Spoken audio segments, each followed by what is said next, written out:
Hello everyone. What is compassion in the role of communal discernment?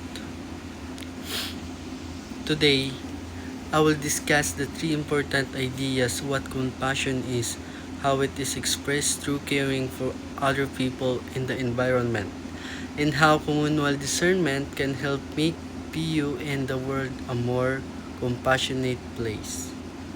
First, what is compassion?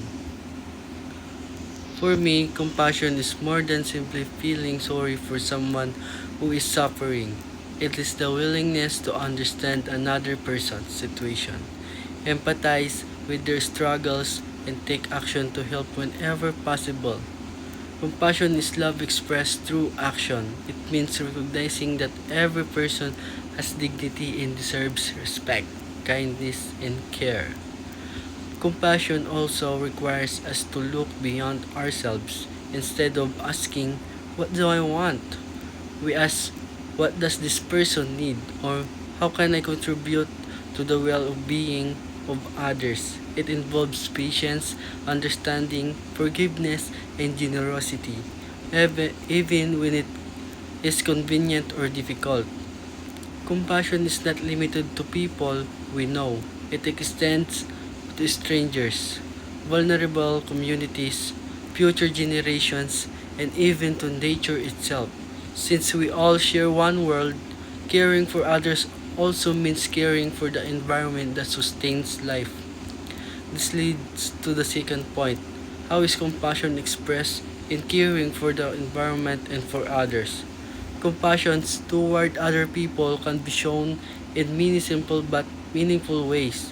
Listening without judging someone who is struggling emotionally, helping classmates understand difficult lessons, volunteering in community outreach program, donating to those in need, respecting people regardless their background, and standing up against discrimination are all examples of compassion in everyday life.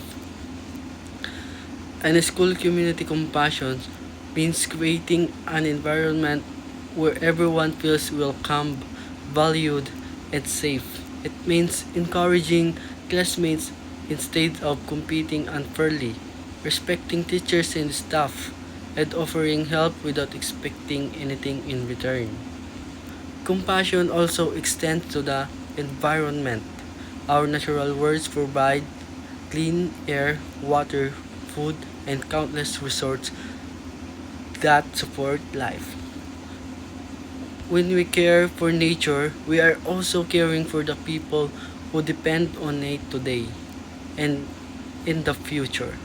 Environmental compassion can be expressed by reducing waste, conserving water and electricity, recycling properly, planting trees, avoiding single-use plastics, and participating in cleanup drives. More importantly, it means recognizing that environmental problems often affect the poorest and most vulnerable communities the most. Therefore, protecting the environment is also one act of social justice. Small actions may seem insignificant, but when many people practice compassion consistently, they create lasting positive change. Finally, what is the role of manual discernment in making PU in the world of a more compassionate place? Communal discernment is the process of making decisions together by listening carefully to one another, reflecting on shared values, considering different perspectives, and seeking the common good rather than individual interests. Instead of making decisions based only on personal preferences, communal communal discernment encourages people to ask important questions, such as what is the right thing to do? Who will be affected by this decision? How can our choices promote justice, peace, and compassion?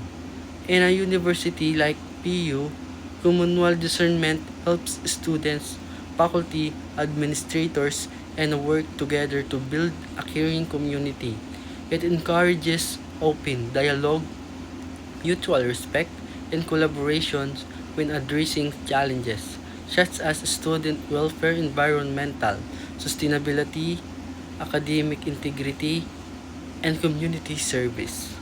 For example, if the university plans to reduce plastic plastic waste, communal discernment would involve listening to students, faculty, maintenance, personnel, and administrators before deciding on practical and effective solutions. Everyone's voice matters because everyone shares responsibility for the community. On a global level, communal discernment is equally important. Many of today's biggest challenges, such as climate change, poverty, inequality, conflict, and public health, cannot be solved by individuals working alone. Governments, organizations, communities, and ordinary citizens must work together, listen to one another, and make decisions that prioritize the common good.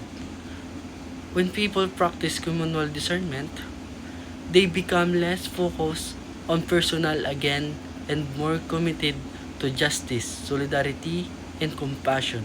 It helps build trust, strengthen relationship, and encourages solutions that benefit everyone rather than only a few.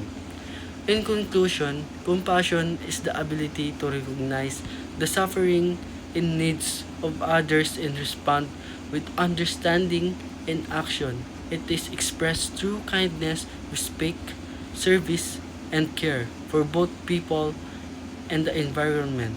Meanwhile, communal discernment helps us make thoughtful and inclusive decisions that serve the common good. If we combine compassionate hearts with wise and collaborative decision making, we can help make PU a more welcoming, caring, and responsible community. More importantly, more importantly, we can contribute to building a world where people care not only for themselves, not also for one another and for our shared home. Thank you and have a good day.